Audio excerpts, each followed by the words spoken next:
secara modern, segala sesuatu yang membuat kita tidak dekat dengan Tuhan itu berhala. Saya bertanya, nonton TV itu dosa atau tidak? Sebenarnya tidak dosa, tetapi kalau nonton TV sampai ibadah di depan rumah saja tidak mau keluar, atau ibadah di gereja saya tidak mau datang, itu sudah berhala itu. HP itu tidak masalah kalau kita pengen, tapi kalau scroll TikTok sampai lupa ibadah, jam ibadah, itu berhala itu. Kita memberhalakan benda. Makanya berhala itu ada dua. Yang secara tradisional seperti yang tadi orang menyembah patung, buaya dan lain sebagainya. Itu secara tradisional. Dan itu diakui semua orang itu di Indonesia ini.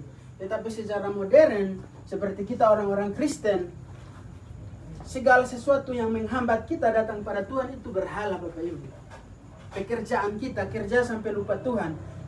Usahakan supaya jangan memberhalakan pekerjaanmu itu. Kadang-kadang sesuatu yang kadang-kadang kita melihat bahwa ini tidak apa-apa, nanti besok nanti saya akan ke gereja lagi. Tidak, Bapak Ibu, kita harus manage waktu kita baik-baik. Usahakan supaya kita jangan sama dengan jemaat-jemaat di Kolose. Mereka sudah hidup dalam Tuhan, di ayat 2 itu. Mereka sudah hidup dalam Tuhan, tapi mereka masih, di ayat 3 mereka masih melakukan hal-hal ini.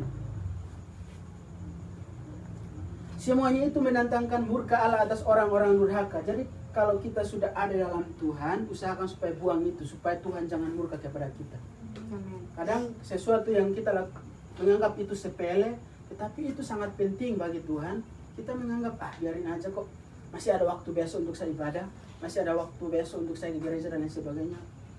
Kadang Tuhan merusakkan sesuatu dalam hidup kita, dalam rumah tangga, dalam pekerjaan. Karena apa? Waktu yang Tuhan berikan itu kita tidak pakai baik-baik kepada datang pada Tuhan. Kita melakukan seenaknya saja.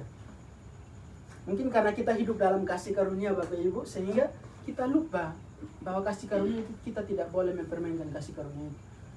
Kita harus benar-benar percaya bahwa kesempatan yang Tuhan berikan itu kita harus pakai baik-baik. Pribadi kita ini, saya berbicara tentang pribadi lepas pribadi ya. Kalau mungkin Bapak Ibu atau semua yang ada di sini yang mungkin merasa bahwa wah, ini saya masih ada di dalam hal-hal seperti ini, saya harus bertobat, saya harus benar-benar ambil keputusan untuk bertobat. Karena kalau kita mengaku kita Kristen, kita mengaku kita hidup dalam Tuhan, sedangkan hal ini masih terjadi dalam kita, maka orang lain tidak akan melihat buah-buah kehidupan dalam diri